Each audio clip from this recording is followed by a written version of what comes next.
नमस्कार मंडळी, मी प्रकाश वडील तुम्हा सर्वांचं गणपती विशेष ब्लॉगमध्ये स्वागत करतोय। तर आता मी आलोय विराज कला केंद्रामध्ये आणि इकडे मला बघायला भेटल्यात त्या म्हणजे युनिक प्रकारच्या गणपतीच्या मूर्ती। नेहमी आपण पारंपरिक बसलेले मूर्ती बघतो, पण इथे एक वेगळ्याच प्रकारची गणपतीच्या मूर्ती मला बघायला भेटल्यात आणि मी ब्लॉग सुरू केलाय। खेतवाडीला जर तुम्ही गेला असेल मुंबईच्या तर तिथे मोठ्या मोठ्या मूर्त्या गणपतीच्या मूर्त्या बघायला भेटतात। तर तशाच प्रकारच्या मूर्त्या आता मी तुम्हाला दाखवणार आहे। तर चला या कला केंद्राच्या आतमध्ये जाऊया आणि या मूर्त्या बघूया।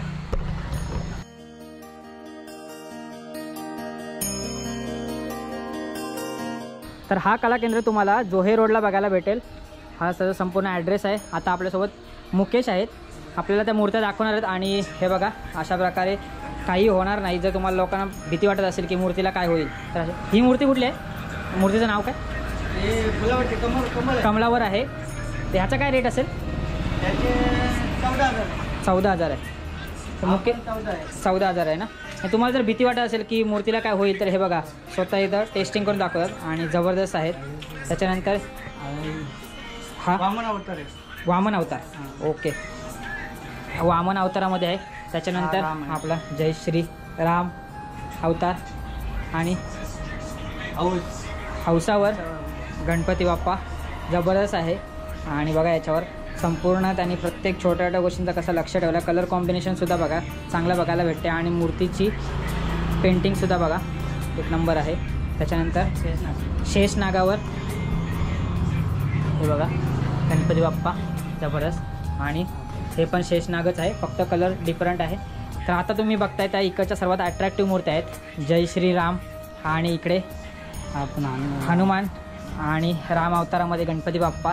जबरदस्त मूर्त्या आहेत या, आणि खरंच तुम्ही इथं आल्यावर ह्या मूर्त्यांना 5-10 मिनटं बघत राहावं असं वाटतंय। पहिला मी आलो इथं मूर्त्या बघितल्या, त्याच्यानंतर ब्लॉग सुरू केला। ह्या एवढ्या मूर्त्या चांगल्या आहेत, माहीत नाही मला आता कॅमेरामध्ये कशा दिसतात, पण जबरदस्त। ह्यांचा काय रेट आहे ह्याचा? हा 18,000 बुक आहे। 18,000 बुक आहे ना, ओके। आणि हा 25,000 आहे। 25,000 आहे। आपण बुक आहे याच्यातले 4 मारले, ओके, 4 ऑर्डर झालेले आहेत। हा 4 मारलेले आहेत, ओके, जबरदस्त जबरदस्त मूर्ती आहे। आणि ही ऑर्डर भिवंडीला जाणार आहे, जबरदस्त। ट्रॅव्हलिंगमध्ये काही इश्यू नाही ना? काय नाही ना इश्यू? अरे एक नंबर एक नंबर, टेन्शनच नाही। मला पण सुरुवातीला वाटलं, म्हणून मी काय हात बीत नाही लावला, व्हिडिओ काढताना लांब राहिलो, म्हटलं भीती वाटते मला। त्याच्यानंतर ही बघा मूर्ती कासवावर गणपती बाप्पा। आणि ह्या छोट्या मूर्त्यांचा काय रेट आहे? ही 11,000, ओके 11,000। मित्रांनो, मी तुम्हाला रेट यासाठी सांगतोय की जर कोणी घ्यायचं इच्छुक असेल तर त्याला समजावं, की नाहीतर कोणी बोललं की आपण रेट करताय गणपतीचा, तसं नाही।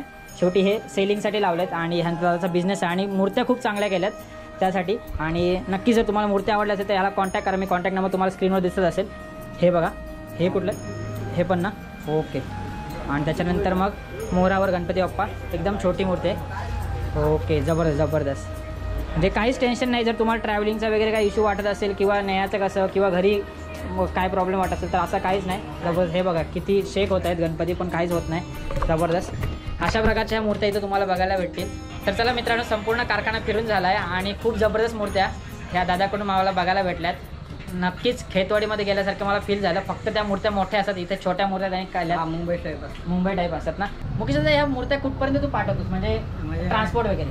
हैदराबाद जातात, मुंबई जातात, पुणे जातात, इथं ट्रान्सपोर्ट होतो। हां, तुझ्याकडून ट्रान्सपोर्ट आहे की कस्टमर? नाही, कस्टमर मला टाईमच नसतो, टाईम नसतो, ओके। आले 1 महिना आला, बुकिंग आम्ही बंद पण केली।